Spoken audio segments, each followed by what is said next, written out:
Selena Gomez's wedding almost ruined by one of her best friends.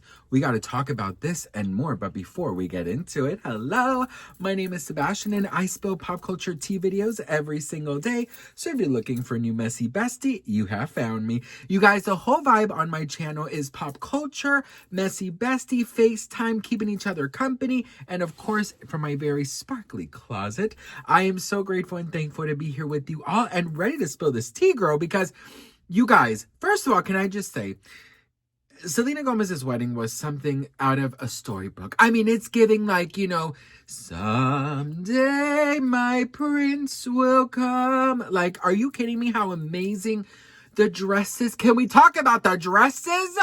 I mean, damn, girl, absolutely beautiful, so stunning, so elegant, so glamorous. I mean, we don't see that glamour anymore. I was watching, what's that movie called? Judy, Judy Garland's story. And also I watched, Nicole Kidman did, Princess of Monaco. Just how regal everything was in Hollywood back in the day was so elegant. And now I just feel like there's just a lot of like trashy, you know what I mean? It's like guys don't really do anything, I'm just like, girl, where are the gentlemen? Where's Hollywood? I want the glamour back. But thank God we got Selena Gomez, because I mean, she is glamourating up. But anyways, best friend, listen. So Martin Short was on Jimmy Fallon last night, and was it Jimmy Kimmel? One of the Jimmys, girl. I think it was Jimmy Kimmel. Jimmy Fallon. One of them, girl. I don't remember. I don't know. They're all the same to me, bitch. All the Jimmys. Actually, no, they're not the same, because the way I would let Jimmy Fallon do whatever he wants to me, girl. Okay. Listen, you know what? And Jimmy Kimmel too. He's kind of cute, right? He's kind of cute. I have daddy issues. So anyways, girl, pay attention. So Martin Short, he just exposed for the first time ever that he almost ruined Selena Gomez's wedding. Yeah, girl. So he basically... It is such a great thing to go to a wedding where you just know that these people are perfect for each other. Okay. Selena is like, an extra child of mine. We adore her so much. And she found this guy, and he's the greatest guy, and they had the greatest hang, and they're wildly in love. So the wedding was perfect, and it was beautiful, and it was in Santa Barbara, and all these big tents, so everything was perfect, except the night of the reception. It was a big party, imagine, and stage and dance floor musicians, and big tents. And at the back of the tent were these individual kind of areas, seating areas with couches and chairs, so that if you had a group, like we had a group, Only Murders in the Building, there was about 12 of us, and there was a cake, a wedding cake by our section, but it was a small wedding cake. I just assumed that there was a wedding cake for each section in the back. So after a few hours, and they haven't cut their wedding cake yet, Steve said he was going to leave.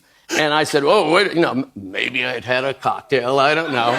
So I said, oh, Steve, you can't leave yet. I had a fork in my hand. You can't leave yet without a piece of wedding cake. And I cut the wedding cake, one side, cut it the other, and then all the people in our group screamed, Marty! It was the wedding cake. It was bad. This was about an hour before it was to be presented. And then the chef came out. He was like a Frank guy. What the hell happened here? Yeah, really? So Selena did comment and posted on this her Instagram and said, true story, Marty cut our cake first. Can you imagine? I mean, a disaster. It would be a disaster. Yeah, not bad. But not great. But also No, not great. Now, did Selena know? Did she? And then as I was leaving, Selena came by. Hey, Marty, I heard you tried to eat my cake. Martin Short, to me, is such a freaking character. And I just love that he was, like, worried. And he was with my husband, Paul Rudd. Paul Rudd was there, girl. Oh, my God. There's just something about Paul Rudd, girl. He's just so fine, honey. No, I love their relationship. And, of course he would think that there was a cake for every fucking table. The cake looked delicious. You know what? I will tell you, I don't think a lot of people ate that much. And the worst part is, do you think that they got to take some food home with them? Because imagine paying hundreds of thousands of dollars for the best chef in town, and you can't take leftovers? No, boo-boo, I'm taking my Tupperware. Okay, girl, we're taking Tupperwares. We are taking containers. I'm taking a Stanley cup, fill that shit up with macaroni and cheese. I don't care, girl, okay? I'm sorry. Okay? No. No, but of course, it's a Selena Gomez wedding. The chef is gonna come out and he got pissed off, but at least, this and that. But it's so cute that he was so scared that he would have ruined her wedding. I just love them so much. And you know what makes me really sad, and I think that this is kind of like depressing to even mention, but like their show Only Murders in the Building is such an amazing show, and it's so full of just so much drama and comedy and suspense and just so much that it makes me so sad that it's going to end, and it has to end because of their age. They're almost at 80 years old, and I heard that this next season in London is going to be the last season. So that makes me very, very, very sad. But, that's just, I guess, the law of life. But yeah, I don't know. I love them so much. And the wedding was so beautiful. And they're just so incredibly kind to Selena. And I love that. And I love that they both have said that when they found out they were going to work with her, they had like this preconceived notion about her, like, oh, a Hollywood it girl, like, let's see how she's going to be. And that they didn't expect her to be the way that she was. Because that's our girl Selena, honey, okay? You know what? Listen, like, shifting gears. Some of you guys like when I do a little story time. So I'm going to do a little story time for you guys about a moment that I was so freaking embarrassed. Yeah, let's get into that. Let me just tell you something. I have a very kind of like... No, just kidding. You guys know sometimes I like to give you guys... No, this is even too much for me. I don't care. This is embarrassing. Listen, if I tell you guys this, you cannot judge me, okay? Pinky promise. Okay, girl. Pinky. Okay. So I was dating this older guy, years back that, I had no business dating. And I was in my Sex and the City era where I was Carrie, and I could have sworn he was Mr. Big. He had everything figured out. Perfect job, money, beautiful penthouse. I mean, he was, and I was in my, out of high school, college days, right? And I'm broke and I'm trying to figure myself out and I'm lost in life, and he was about, I want to say like 8 years older than me. And somehow we just kind of connected on a fun level. Like we would party really, really cool together. But of course there was a lot of differences between us. But when Steve Martin talked about the cake, this just immediately popped into my head because he invited me to his parents, like I think it was like their 50th or 40th anniversary. It was it was so beautiful, and I was so happy because I had invited, because if you're gonna show me off, like that means that you see a future with us, right? And it was, I mean, so elegant because they got money, honey. They got money, okay? So it was so funny. My two friends of mine, they always told me, like, Sebastian, you're really, really like playing with fire here, because I mean, you're pretending to be someone you're not. I always had to pretend to have like that I had money. I was watching Gossip Girl at the time as well, and I like lied to him and I said that my grandma just bought me like this apartment in Fifth Avenue or some shit, like overseeing the park, and just a bunch of bullshit. I was just trying to impress him any moment anytime I could. So anyways, they let me borrow some like a suit and this and that, like from one of their brothers or some shit. So I was looking good, honey. And one thing about me is that, like, anytime I go out, I don't like to eat because I don't want to get bloated. So I don't eat. And, well, I knew we were going to a dinner. So I was like, well, you know what? It's fine. Like, no. So it's on this, like, golf course. And it's such a beautiful, beautiful, beautiful, like, just scenery and magical, honestly magical. And they had the tea lights, so it looked like a magical garden.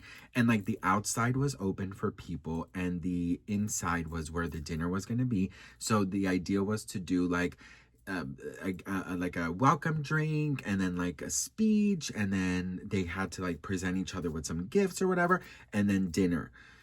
Well, honey, the welcome drink was like a welcome 4 bottles, okay, girl? I mean, people were just drinking. I was like, damn, how many people are welcoming? Like, can we just we hadn't even done the speeches and I was already tipsy. But he was like showing me off, and he was like telling everyone that, this is my friend, because we weren't like technically like boyfriends, but he was like always kind of, we were boyfriends in a way.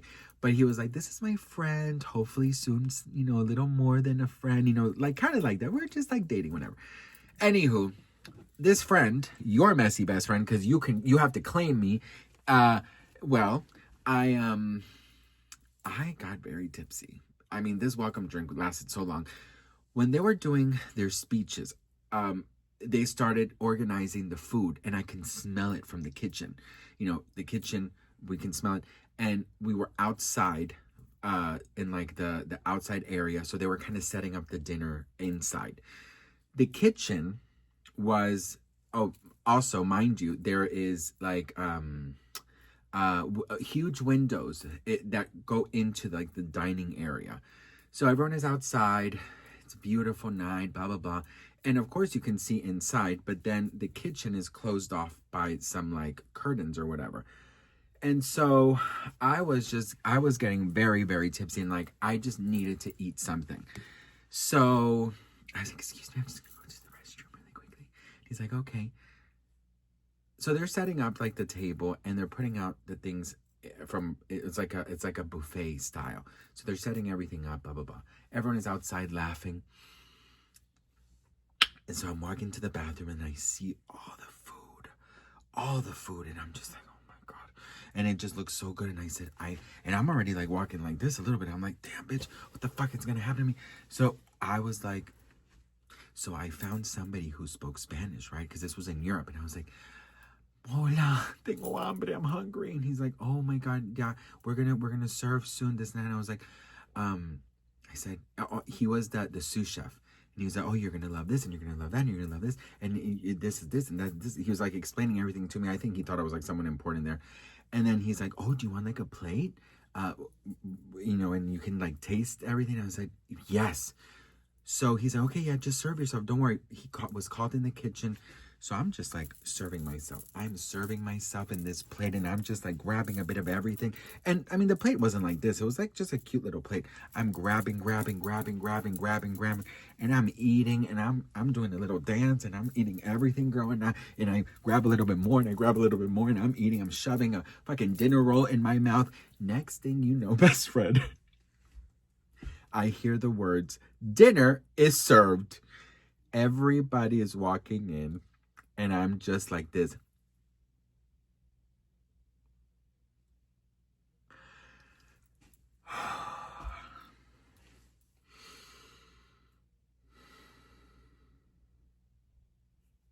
So, the worst part, his parents walk by and say, usually in this family, and in these environments, we wait to eat when we are seated. Please enjoy. Not only that, his father said, all right, everyone, thank you so much for enjoying our speech and our love. And I guess they gave each other their gifts. As you can see, dinner is already served, and some are already enjoying it. Yeah, I guess he was really hungry. And then they started joking about me eating. Oh, yeah, I guess he was hungry. Oh, no seconds for him. Leave some for us.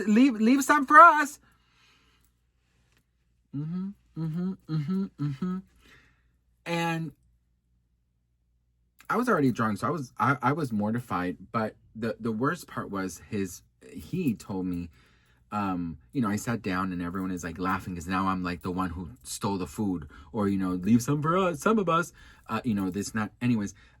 He said to me that he was very disappointed in my actions, and that I embarrassed him a lot.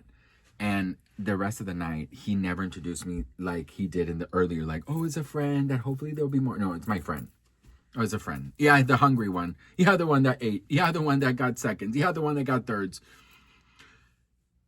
Don't leave some dinner rolls for us. Girl, listen.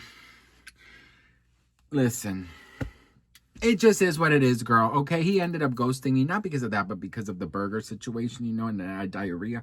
Did I tell you about that? I'll tell you about that next time. So anyways, listen, yeah, hopefully you enjoyed that very embarrassing moment of yours truly. But you know what, girl? The food was delicious. And you know what? That night, he dropped me off, and it was like, like 12:30, and I came home, and my best friend was at my place waiting for me with a bottle, and then I quickly changed. I put on something more comfy, and we went out, and I had the fucking best night. Okay, girl, don't mess with me, girl. Anyways, listen, we all had embarrassing moments, and I just think it was funny to relive that for you guys. I love you all. Thank you for watching. I appreciate each and every one of you, and yeah, I hope you enjoyed the little story time with a little bit of tea, and I'll see you on the next one. Mwah.